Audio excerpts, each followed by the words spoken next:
In this video, I'll show you how to install OBS on your MacBook.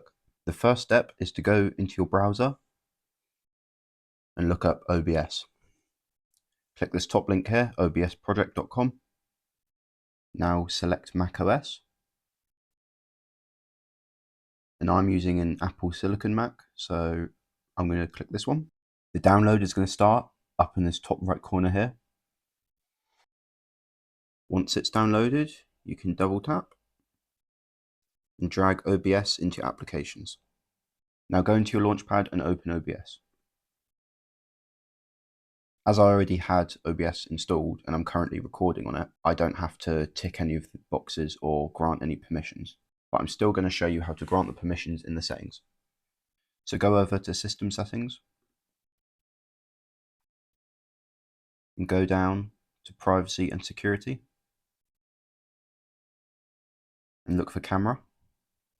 You can toggle this on and then go down to Screen Recording and Audio Recordings and toggle this on as well. And now you should be able to record your screen. If we go into Settings and then go to Output, we can adjust the recording quality, the recording format, and the video encoder. But as I'm already recording, I'm unable to change these, but these are the settings I suggest.